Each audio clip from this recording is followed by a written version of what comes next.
Selamat datang di channel Simar Imam. Sembari mendengarkan tinggalkan like dan komentarnya bosku. Jangan lupa pasang headset kalian. Siapkan kopi dan camilan. Lupakan pahitnya kehidupan. Mari kita dengarkan sambil rebahan. Dewa Pembunuh. Bab 31. Setelah sarapan, Qin Ming mengendarai mobil sport Volkswagen EOS perak milik Bu Qingyi untuk membawa Sialan ke perusahaan dan mengembalikan mobilnya dalam perjalanan. Kombinasi antara pria tampan dan wanita cantik dengan mobil sport membuat iri banyak orang yang lewat dan menarik banyak perhatian di sepanjang jalan. Saudara Qin, lihat, ada seorang wanita cantik sedang melirikmu. Sialan bercanda ketika beberapa gadis muda dan cantik berjalan melewati mobil sambil menunggu lampu merah di persimpangan. Di mana? Qin Ming melihat sekeliling dan matanya tertuju pada Sialan. Wanita cantik lainnya tidak melihatnya, aku hanya melihatmu menatapku. Tidak mungkin, jangan terlalu sentimental. Kata Sialan genit, seolah-olah dia telah melupakan apa yang terjadi tadi malam, tapi Qin Ming tahu betul bahwa dia mencoba memaksakan diri dan menyembunyikan berat hatinya dalam-dalam. Lebih baik menanggung rasa sakit sendirian daripada menunjukkannya, sungguh gadis yang kuat. Qin Ming tidak bisa tidak mengagumi karakter lembut Sialan tetapi kuat di luar, dan mencoba yang terbaik untuk membuatnya bahagia, berharap dia akan keluar dari kabut yang menyakitkan sesegera mungkin. Ketika dia tiba di gedung grup Gu, itu adalah jam sibuk untuk bekerja. Qin Ming pergi ke tempat parkir bawah tanah. Saat ini sebagian besar tempat parkir di tempat parkir Noda sudah terisi, yang menunjukkan bahwa tunjangan kesejahteraan grup Gu cukup baik, jika tidak, karyawan tidak akan mampu membeli mobil. Begitu Qin Ming memarkir mobilnya, Audi A8 mewah berwarna hitam perlahan melaju. Jendela diturunkan, memperlihatkan wajah tampan Gu Keijun. Gu Keijun mengendarai mobil ini dan menabrak istri Lao Liu. Setelah tabrakan, dia juga khawatir akan dikenali, jadi dia berganti ke Porsche Cayenne dan mengemudikannya selama beberapa hari. Yang menangani kasus ini adalah polisi wanita yang dingin, Yang Ningxuan. Mengandalkan kekayaan dan kekuasaannya, Gu Keijun ingin menyuap Yang Ningxuan untuk menghentikan penyelidikan. Namun, Yang Ningxuan tidak bergeming sama sekali dan bersikeras menangani kasus ini sesuai dengan hukum. Dalam keputusasaan, Gu Keijun meminta seorang pengacara untuk mencari Lao Liu untuk memberikan kompensasi kepadanya. Sialan, kenapa kamu datang bekerja dengan mobil Qingyi? Telepon saja aku dan aku akan menjemputmu. Gu Keijun mengira itu adalah pengemudi Gu Qingyi yang mengemudikan mobil, jadi dia meliriknya tanpa sadar pengemudi yang mengemudi itu adalah Qin Ming yang matanya tiba-tiba dipenuhi amarah yang berkobar. Orang buta masih berani mengemudi, kenapa dia tidak tertabrak dan terbunuh? Kapan orang ini sembuh? Tuhan begitu buta. Merasakan kebencian Gu Keijun, Qin Ming balas menatap tajam, apakah kamu sakit? Saya tidak memprovokasi kamu. Kamu orang buta masih berani menatapku. Tidak mau kalah, mata Gu Keijun melebar, kemarahan dan kebenciannya menjadi lebih kuat. Jika tatapannya bisa membunuh, dia pasti ingin memotong Qin Ming menjadi beberapa bagian. Tuan Gu meninggalkan mobilnya di rumah saya kemarin. Saya ingin mengantarkannya padanya. Hati-hati. Saat Sialan berseru, terdengar suara teredam, dan bagian depan Audi A8 menghantam bagian belakang Volkswagen EOS. Lampu kedua mobil rusak. Gu Keijun ingin berhenti, tapi dia terlalu sibuk melawan Qin Ming dan lupa menginjak rem. Dia secara tidak sengaja menyebabkan tabrakan dari belakang. Untungnya, dia tidak mengemudi terlalu cepat dan tidak ada yang terluka. Hei, bagaimana kabarmu mengemudi? Kamu bisa menabrakku bahkan jika aku diparkir di sini. Apakah kamu buta atau menderita penyakit Alzheimer? Teriak Qin Ming dengan marah. Apa yang terjadi padaku saat aku menabrakkan mobil? Mobil itu bukan milikmu. Kenapa kamu cemas? Nada bicara Gu Keijun sombong. Dia sangat marah sehingga diam-diam mengutuk, orang ini benar-benar pecundang kamu bertemu dengannya. Beberapa hari yang lalu karena dia memukulku dengan pot bunga, yang menyebabkan aku menabrak seseorang. Kemarin, dia mengganggu dan merusak acara besarku. Hari ini, dia menyebabkan aku menabrak mobil bunuh dia, sulit menghilangkan kebencianku. Kamu sangat masuk akal setelah kecelakaan mobil.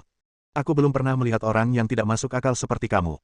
Hari ini aku akan membuang-buang energi dan mendidikmu atas nama orang tuamu. Kamu pikir kamu ini siapa? Kamu berani memberiku pelajaran. Jangan berpura-pura pamer, atau kamu bisa mendapat masalah. Saudara Qin, lupakan saja. Melihat Qin Ming dan Gu Keijun bertengkar, dan kedua belah pihak sangat marah dan siap bertarung, Sialan buru-buru meraih Qin Ming dan membujuk dia tidak bersungguh-sungguh, lupakan saja. Ayo, biarkan dia memperbaiki mobilnya. Mobil yang saya pinjam rusak, bagaimana saya bisa mengembalikannya? Dia bahkan tidak meminta maaf dan mengakui kesalahannya. Bukankah terlalu murah untuk membiarkannya pergi seperti ini? Kata Qin Ming dengan marah. Sialan juga cukup tidak puas dengan gaya playboy Gu Keijun, tapi dia tidak ingin mempermasalahkan masalah ini, jadi dia berbisik, dia adalah adik Tuan Gu. Demi Qingyi, jangan berdebat dengannya. Lupakan. Adik laki-laki Qingyi. Baiklah, aku akan memberi Qingyi sedikit wajah dan memberinya keuntungan. Qin Ming memandang Gu Keijun dari atas ke bawah lagi, dan bayangan seorang tuan muda yang sombong dan sombong muncul di benaknya. Ternyata itu dia. Dia sering menindasku ketika aku tinggal di keluargaku ketika aku masih kecil. Jika bukan demi mendiang kakak laki-lakiku, aku harus memberinya pelajaran. Gu Keijun, harap berhati-hati saat mengemudi di masa depan. Untungnya, kali ini tidak ada korban jiwa. Saudara Qin dan saya tidak akan meminta pertanggungjawaban Anda. Selain itu, saya menyarankan Anda untuk mengendalikan sifat buruk Tuan Muda, jika tidak, Anda akan menanggung akibatnya cepat atau lambat. Tegur sialan. Apakah kamu bahkan memberiku pelajaran? Jangan lupa, kamu hanyalah seorang karyawan, dan aku adalah manajer departemen grup Gu. Gu Keijun menjadi semakin marah berharga, aku tidak akan terlalu malas. Sekali melihatmu, dan aku tidak akan melepaskan identitasku untuk mengejarmu. Wanita seperti apa yang diinginkan Tuan Muda ini? Jangan merasa benar sendiri hanya karena Anda memiliki kecantikan. Kamu bersikap tidak masuk akal dan terlalu malas untuk memperhatikanmu. Sialan tidak ingin membuang waktu berdebat dengan Gu Keijun dan menarik Qin Ming menuju lift. Kamu tidak tahu bagaimana hidup atau mati, kualifikasi apa yang kamu miliki untuk menantangku, dan kamu telah berulang kali membuatku tidak beruntung dan merusak perbuatan baikku. Hari ini aku akan mencari seseorang untuk melemparkanmu ke dasar laut untuk diberi makan. Ikannya. Melihat punggung Qin Ming, mata Gu Keijun berkilat. Dengan tatapan ganas, dia mengeluarkan ponselnya dan membuat panggilan. Beritahu Qingyi kepadaku bahwa mobilnya ditabrak oleh sepupunya dan itu bukan tanggung jawabku. Oke, aku pergi.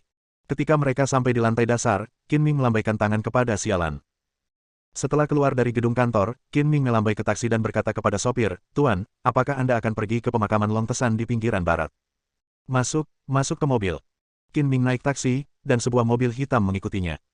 Namun, orang yang mengikutinya tidak memiliki keterampilan sama sekali dan hampir terang-terangan bagi Qin Ming untuk tidak menyadarinya, bahkan sopir taksi pun menyadarinya. Mobil di belakang sungguh aneh. Kenapa selalu mengikuti kita? Bukankah dia mencarimu? Pengemudi itu melirik ke kaca spion dan berkata kepada Qin Ming. Tidak mungkin, saya tidak menyinggung siapapun, jadi jangan khawatir tentang dia. Qin Ming tampak acuh tak acuh dan berpikir dalam hati, dia baru saja bertengkar dengan Gu Keijun ketika dia memarkir mobilnya di bawah tanah, dan dia menjadi sasaran. Itu pasti dia. Mobil hitam dari belakang mengikuti sampai ke pemakaman di Long Tesan, pinggiran barat kota Donghai. Ketika dia melihat taksi diparkir di pintu masuk pemakaman, Qin Ming turun dari mobil memanggil Gu Keijun untuk melapor. Tuan Muda Gu, orang yang Anda minta untuk saya ikuti tiba di pemakaman Long Tesan. Sepertinya dia sedang memberi penghormatan kepada leluhurnya. Awasi aku akan segera memimpin orang-orang. Yakinlah, Tuan Gu, dia tidak bisa melarikan diri. Setelah menutup telepon, pemuda itu keluar dari mobil dengan berpura-pura acuh tak acuh dan mengikuti Qin Ming dari kejauhan. Apakah kamu masih mengikutiku? Berpura-pura tidak tahu. Bibir Qin Ming meringkuk, dan dia berpura-pura tidak memperhatikan siapapun yang mengikutinya, membeli beberapa buah harum sebagai upeti, dan berjalan perlahan mendaki gunung. Pemakaman ini terletak di Gunung Longtu, dikelilingi pegunungan di tiga sisinya dan sungai buatan di satu sisinya, dikelilingi oleh pegunungan dan air, serta memiliki feng shui yang sangat baik. Vegetasi tumbuh subur, pegunungan dan dataran ditutupi dengan pohon pinus dan cemara hijau. Pemandangannya begitu subur dan indah hingga hampir melampaui taman. Ini juga merupakan pemakaman terbaik di kota Donghai semua orang dengan status selama hidupnya. Saat dia berjalan melewatinya, Qin Ming merasa berat. Matanya terus mengamati batu nisan, dan akhirnya berhenti di depan sebuah makam sederhana. Ada dua nama yang terukir pada batu nisan giok di pemakaman ini. Terlihat jelas bahwa pasangan itu dikuburkan bersama. Kakek, nenek, Qin Chengyi datang menemuimu. Qin Ming berlutut, dengan hormat memberikan penghormatan, dan bergumam pada dirinya sendiri, meskipun kamu baru membesarkanku selama lebih dari setengah tahun, aku akan selalu mengingat kebaikanmu. Hatiku, tidak pernah terlupakan. Qin Chengyi adalah nama Qin Ming ketika dia masih kecil. Dia mengubah namanya menjadi namanya saat ini setelah dia berusia 18 tahun. Waktu berlalu, dan lebih dari 10 tahun telah berlalu. Saya sudah lama ingin kembali mengunjungi kedua orang tua saya, tetapi saya telah mengembara ke luar negeri sepanjang tahun, dan tidak nyaman untuk kembali ke Tiongkok. Waktu, dan saya tidak berharap untuk kembali lagi. Kedua orang tua saya telah meninggal, dan ada pemisahan antara Yin dan Yang. Jika ada seseorang yang mengetahui di bawah mata air antara kedua orang tua saya, mohon maafkan saya karena tidak berbakti. Setelah memberikan penghormatan, Qin Ming langsung duduk di lantai, membuka satu sisi anggur putih, menuangkan 3 gelas dan meletakkannya di depan batu nisan. Kakek Gu, aku ingat kamu paling suka minum. Aku tidak punya kesempatan untuk minum bersamamu ketika aku masih hidup. Sekarang aku akan minum bersamamu. Pemuda yang mengikutinya bersembunyi di dekatnya dan diam-diam mengawasi Qin Ming. Dia diam-diam senang saat melihat Qin Ming minum dengan orang mati itu dan berbicara tanpa henti. Minumlah lebih banyak, nak. Yang terbaik adalah mabuk. Akan lebih mudah bagiku untuk berbisnis, dan aku tidak perlu mengikutimu kemana-mana. Sekitar setengah jam kemudian, Gu Keijun tiba bersama 7 atau 8 pria kekar, dan pemuda itu berlari ke depan untuk menyambut mereka. Tuan Muda Gu, Anda di sini. Anak laki-laki itu masih memuja leluhurnya. Pemuda itu memasang ekspresi tersanjung. Melihat situasinya, Qin Ming mungkin akan mendapat masalah. Bu Keijun tampak superior dan sombong, melambaikan tangannya dengan santai, memberi isyarat agar pemuda itu memimpin. Tuan Muda Gu, tolong. Pemuda itu memberi isyarat mengundang dan berbalik untuk memimpin jalan. Ketika sekelompok orang datang ke makam tempat Qin Ming memberi penghormatan, pemuda itu tercengang karena tidak ada seorang pun di depan kuburan dan Qin Ming tidak ditemukan. Di mana orangnya? Dia tadi ada di sini. Aku meninggalkannya hanya beberapa menit, tapi kenapa tidak ada orang di sana? Apakah kamu yakin dia selalu ada di sini? Bu Keijun menatap nama di batu nisan dan bertanya dengan ekspresi serius. Saya 100% yakin tidak ada kesalahan. Anak itu pasti tidak pergi jauh. Tuan Muda sebaiknya mengirim seseorang untuk melihat sekeliling secepatnya. Kamu tidak perlu mengajariku cara melakukannya. Bu Keijun sangat marah, anak laki-laki bernama Qin pasti sakit, dan dia datang untuk memuja kakek nenekku. Xiao Zhou, buang semua barang itu dariku dan bersihkan. Mereka segera bangun, agar tidak mengotori kuburan kakek dan nenekku. Tunggu. Pemuda bernama Xiao Zhou hendak membersihkan upeti. Qin Ming keluar dari kuburan tidak jauh dari situ dan berteriak dengan marah, siapa yang berani menyentuh upeti yang telah saya berikan. Bab 32. Kamu orang buta, kamu buta. Membuang sampah yang berantakan ini di depan kuburan kakek nenekku adalah penghujatan murni terhadap mereka. Aku tidak akan pernah memaafkanmu. Bu Keijun khawatir dia tidak punya alasan untuk mencari kesalahan dengan alasan yang cukup, dia memerintahkan orang yang membawanya, ayo berkumpul dan turunkan untukku. Seperti kata pepatah, ambil uang orang dan hilangkan bencana bersama mereka. Beberapa pria kekar menyingsingkan tangan dan lengan baju mereka, dan hendak bergegas maju. Salah satu dari mereka terbatuk 2 kali, dan semua pria kuat berhenti lagi. Mengapa kamu berhenti? Bu Keijun mendesak dengan tidak puas, ayo, kalahkan orang ini dalam waktu setengah menit, saya akan menghadiahimu tambahan 10.000. Beberapa pria kuat membuka mata mereka ketika mereka melihat uang itu dan siap untuk bergerak. Semua mata mereka terfokus pada pemimpin itu, menunggu dia berbicara. Halo Saudara Qin, saya tidak menyangka Anda ada di sini. Pemimpinnya adalah Jiang Dali. Ketika dia melihat bahwa orang yang akan dihadapi Bu Keijun adalah Qin Ming, dia tahu bahwa dia datang ke tempat yang salah hari ini. Dia tampak menyesal dan meminta maaf, apa yang terjadi kali ini jelas merupakan kesalahpahaman. Saya tidak tahu Saudara Qin ada di sini sebelumnya, kalau tidak saya tidak akan membawa siapapun. Mohon maafkan saya, Saudara Qin. Jangan salahkan mereka yang tidak tahu. Kata Qin Ming dengan tenang. Melihat Jiang Dali kagum pada Qin Ming, Bu Keijun tidak bisa menahan diri untuk tidak terkejut.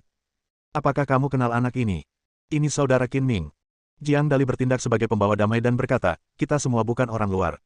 Ada kesalahpahaman. Jika Anda memiliki pertanyaan, bicarakan saja. Beri saya muka. Ayo cari tempat untuk minumlah sedikit. Piala, lepaskan dendam sambil tersenyum. Tidak. Bu Keijun berteriak dengan marah, tidak ada yang perlu kubicarakan dengan anak ini. Dia telah menghujat jiwa kakek nenekku di surga. Tidak peduli siapa dia, aku tidak bisa membiarkannya pergi. Jiang Dali, selama ini saat kamu membantuku menangkap Qin, nak, gandakan manfaatnya untukmu. Ini bukan masalah uang. Jiang Dali tahu betul tentang identitas Bu Keijun sebagai orang kaya yang langka, dan tidak ingin menyinggung perasaannya. Dia mengedipkan mata dan berkata, Tuan Muda Gu, dengarkan nasihat saya, kedamaian adalah hal yang paling penting. Titik. Jika Anda bersikeras mengalami masalah dengan Saudara Qin, maka saya minta maaf, saya tidak dapat membantu Anda, dan saya akan membalas Anda secara penuh. Uang bisa membuat perbedaan besar, tapi saya yakin Anda tidak bisa bertahan dengan uang. Bu Keijun mengulurkan tangan kanannya dan berkata dengan murah hati, manfaatnya 5 kali lebih besar. Selama orang-orangmu menangkap pria bernama Qin, tidak masalah menambahkan 5 kali lebih banyak. Beberapa hal tidak dapat diselesaikan dengan uang. Saya benar-benar tidak dapat berbuat apa-apa mengenai masalah ini. Ucapkan selamat tinggal. Jiang Dali tidak berani berkonflik dengan Qin Ming lagi. Melihat bahwa Gu Keijun menolak untuk mendengarkan bujukan dan bersikeras dalam perjalanannya sendiri, dia melepaskan begitu saja dan berbalik bersama anak buahnya. Begitu Jiang Dali dan yang lainnya pergi, hanya Gu Keijun dan Xiao Zhou yang tersisa. Jangan terlalu memikirkan dirimu sendiri. Tanpamu, aku masih bisa mencapai banyak hal. Xiao Zhou, silakan jatuhkan orang ini. Aku akan segera mempromosikanmu menjadi kapten tim keamanan. Terima kasih, Tuan Gu. Xiao Zhou adalah seorang penjaga keamanan di tingkat paling bawah di markas besar grup Gu. Dia biasanya menjalankan tugas dan melakukan pekerjaan sambilan. Ketika dia mendapat kesempatan untuk dihargai oleh Gu Keijun, dia langsung menjadi energi dan melompat ke arahnya dengan penuh semangat. Pergi. Qin Ming menendang sesuka hati. Xiao Zhou bahkan tidak punya waktu untuk menghindar, dan terbang seperti layang-layang dengan tali putus ke atas. Dia mengaitkan tangannya ke arah Gu Keijun dan berkata dengan nada menggoda, hanya kamu yang tersisa. Apakah kamu ingin berbaring sendiri atau biarkan aku yang melakukannya? Gu Keijun adalah putra dari keluarga kaya. Dia dilahirkan dengan sendok perak di mulutnya. Dia memiliki makanan dan pakaian yang bagus setiap hari dan tidak pernah bertengkar dengan siapapun secara langsung. Melihat Qin Ming menendang Xiao Zhou, dia tanpa sadar. Dia mundur, tapi dia tidak boleh menjadi playboy, dan berkata dengan sikap arogan, "Wah, aku akan melepaskanmu sekarang. Kami masih punya waktu yang lama, dan kami akan menyelesaikan masalah denganmu lebih cepat atau nanti." Qin Ming mendengus dengan nada menghina, "Saya tidak ingin mengganggu kedamaian kedua orang tua itu. Jika saya melepaskan Anda hari ini, jangan pernah berpikir untuk membalas dendam kepada saya, jika tidak, saya tidak akan pernah melepaskan Anda begitu saja. Mari kita tunggu dan lihat. Sebaiknya kamu tidak mengacaukan kuburan kakek nenekku, jika tidak kamu akan mati dengan cara yang buruk." Bu Keijun mengucapkan kata-kata kasar dan pergi. Daripada memberi pelajaran pada Qin Ming adalah Ming lari pergi ketakutan, merasa sangat marah di dalam hatinya. Kebenciannya terhadap Qin Ming semakin meningkat, dan dia diam-diam menjadi kejam. "Wah, kamu beruntung. Aku akan membuatmu terlihat baik lain kali. Aku akan menghancurkanmu sampai mati, seperti meremukkan seekor semut sampai mati." Sehari berlalu, dan saat senja, Qin Ming berangkat ke rumah Liu Tua. Karena dia setuju untuk pergi ke rumah Liu Tua untuk makan malam, dia tidak dapat membatalkan janji. Keluarga tua Liu juga tinggal di distrik Nancheng, tidak terlalu jauh, jadi Qin Ming berjalan kaki. Sekitar setengah jam kemudian, Qin Ming sampai di kawasan perumahan kuno. Tidak ada bangunan bertingkat tinggi di sini, semuanya berupa bungalov, yang setara dengan desa di kota. "Apakah kamu Qin Ming, saudara Qin?" Di pintu masuk gang, seorang gadis cantik dan halus sedang melihat sekeliling. Ketika dia melihat Qin Ming, dia berjalan ke depan dengan langkah ringan dan bertanya dengan ragu-ragu. Qin Ming mengangguk dan mengamati gadis itu dengan matanya. Dia memiliki wajah oval, rambut panjang, alis melengkung, mata jernih dan cerah, hidung kecil, dan mulut ceri yang lucu suasananya, khas Xiao Jiabiu. "Apakah kamu putri Paman Liu, Liu Wenjing?" Qin Minggang menelepon Lao Liu, dan Lao Liu meminta gadis itu untuk menjemputnya, dan dia dengan mudah menebak identitas gadis itu. "Ya." Gadis itu tersenyum malu-malu dan pelan, "Rumahku ada di sana. Saudara Qin, ikut aku." Berbelok ke sebuah gang, Liu Wenjing memimpin Qin Ming ke sebuah rumah kecil. "Ayah, kakak Qin ada di sini. Selamat datang, silakan masuk." Liu Tua keluar sambil tersenyum dan membiarkan Qin Ming masuk ke ruang tamu. Perabotan di ruang tamu sederhana dan tua, serta tetap bersih, memberikan perasaan hangat seperti di rumah sendiri. "Di mana Bibi Liu? Saya akan pergi melihatnya. Ini adalah pertama kalinya saya datang ke rumah Liu Tua. Sepertinya saya tidak memahami etiket dengan tangan kosong mereka di meja kopi." "Ayo, kalau kamu mau. Kamu bukan orang luar. Kenapa kamu tidak membeli apapun?" Liu Tua berkata dengan sopan.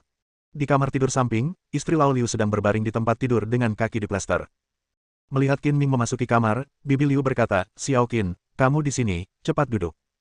"Bibi Liu, bagaimana cedera kakimu?" Qin Ming bertanya dengan prihatin. "Saya tidak perlu memasang plester lagi. Kata dokter, setelah istirahat 2 atau 3 bulan, saya bisa berjalan." Setelah mengunjungi Bibi Liu, Liu Tua membiarkan Qin Ming masuk ke ruang tamu lagi. "Xiao Jing, pergi dan keluarkan bilwocunku yang berharga dan biarkan Xiao Qin mencicipinya." "Ayah, kamu akhirnya bersedia mengeluarkan bilwocun yang telah kamu hargai selama 4 atau 5 tahun dan meminumnya." Di rumahnya sendiri, Liu Wenjing tidak terkendali, menunjukkan senyuman manis dan manis, seperti angin musim semi yang bertiup ke arahnya menghadapi. "Xiao Qin adalah orang yang mulia di keluarga kami. Tidak peduli seberapa bagus keadaannya, aku bersedia menghiburnya. Tanpa bantuannya, ibumu dan aku harus pergi minum angin barat laut. Bahkan jika Anda tidak memiliki penghasilan, Anda masih memiliki saya. Saya akan segera bekerja sebagai pekerja magang dan saya bisa mendapatkan uang untuk menghidupi Anda." Liu Wenjing berkata dengan berbakti. "Ibumu dan aku. Dia belum terlalu tua untuk berjalan, jadi dia tidak perlu diasuh olehmu, simpan saja uangmu sebagai mahar." Petik 2. "Aku tidak akan menikah." Liu Wenjing tersipu dan berkata dengan genit, "Aku ingin tinggal bersamamu dan menjagamu sepanjang hidupku." "Apa yang kamu bicarakan? Tidak ada gadis yang tidak menikah. Kamu tidak muda lagi. Sudah waktunya untuk punya pacar. Bawalah satu ke keluargamu suatu hari nanti untuk ditunjukkan kepada orang tuamu." Liu Tua berkata sambil tersenyum. "Ayah." Wajah cantik Liu Wenjing menjadi lebih merah. Dia melirik Qin Ming dan memberi isyarat kepada Liu untuk berhenti berbicara omong kosong. "Xiao Qin adalah dermawan keluarga kita, tidak perlu melihatnya di luar." Orang tua Qin Ming meninggal lebih awal, dan mereka tidak lagi memiliki kesempatan untuk mengadakan reuni keluarga yang bahagia. Dia tidak bisa tidak iri pada keluarga Lao Liu. Meski keluarganya memiliki pinjaman hidup, namun kebahagiaan keluarga berbagi kebahagiaan keluarga tidak bisa dibeli dengan uang. Makan malamnya sangat mewah. Ada meja yang penuh dengan hidangan, semuanya dimasak oleh Liu Wenjing sendiri. Lao Liu telah berhenti merokok dan minum, tetapi untuk menghibur Qin Ming, dia membuat pengecualian dan mengeluarkan sebotol minuman keras untuk diminum bersamanya. Qin Ming telah berada di luar negeri selama bertahun-tahun dan telah makan serta bertemu banyak tamu, tetapi dia makan makanan rumahan biasa ini dengan penuh semangat. "Saudara Qin, tolong makan lebih banyak." Liu Wenjing menyajikan makanan kepada Qin Ming dan berkata, jangan berpikir ini hanya makanan sederhana, tapi itu mewakili ketulusan keluarga kami. Terima kasih telah banyak membantu keluarga saya. Aku tidak sibuk dengan keluargamu. Aku hanya melakukannya dengan santai dan selalu mengucapkan terima kasih kepadaku. Aku merasa malu, kata Qin Ming sambil tersenyum. Ya, saya bukan orang luar. Mengapa Anda tidak berterima kasih kepada saya? Ayo minum. Lao Liu memberi Qin Ming Man segelas lagi dan mengangkat gelasnya bersama-sama. Mungkin karena dia tidak minum selama bertahun-tahun. Setelah beberapa gelas anggur putih, Lao Liu minum terlalu banyak, matanya kabur ketika dia mabuk, dan dia berbicara dengan sedikit lidah. Xiao Qin, berapa umurmu tahun ini? Apakah kamu punya pacar? Saya baru berusia 25 tahun dan saya bahkan belum memiliki pekerjaan formal. Bagaimana mungkin gadis seperti saya bisa menertawakan dirinya sendiri? Kamu tidak bisa mengatakan itu. Tidak ada pekerjaan yang tersedia. Mencari pekerjaan yang bagus berdasarkan kemampuanmu bukanlah masalah. Yang terpenting adalah karaktermu. Menurutku karaktermu cukup bagus. Liu tua bersendawa dan melanjutkan pingsan. Dia berkata dengan bingung, apa pendapatmu tentang Xiao Jingku? Dia. Qin Ming melirik Liu Wenjing dan memuji, dia cantik, pandai memasak, baik hati, pendiam dan pendiam. Dia gadis baik yang langka. Seperti kata pepatah, anak perempuan yang baik lebih baik dari ayahnya. Saya paling tahu keuntungan dari menjadi pendiam dan menjadi orang yang baik hati. Liu tua tersenyum dan merangkul bahu Qin Ming, seperti seorang teman baik. Karena menurutmu Xiao Jing baik, maka kalian berdua harus berusaha rukun. Aku 100% puas denganmu. Semakin dia mendengarkan kata-kata ayahnya, semakin tidak terkendali dia, dan dia benar-benar memperkenalkan pacarnya kepadanya. Wajah Liu Wenjing memerah. Ayah, kamu minum terlalu banyak, jangan bicara omong kosong. Qin Ming berkeringat banyak. Makanan ini tampak seperti kencan buta, tetapi rasanya telah berubah. Paman Liu, kamu terlalu banyak minum. Tidurlah lebih awal. Sudah hampir waktunya aku pergi. Aku tidak minum terlalu banyak. Lao Liu meraih Qin Ming, jangan pergi, kamu belum menjawabku. Apakah kamu ingin berbicara dengan Xiao Jing tentang pacarmu? Biarkan aku memikirkannya, dan aku akan membalasnya ketika kamu berangkat besok. Qin Ming hanya berpikir bahwa Liu tua sedang berbicara dalam keadaan mabuk, dan dia pasti akan lupa memperkenalkan orang itu ketika dia sadar besok. Bersambung.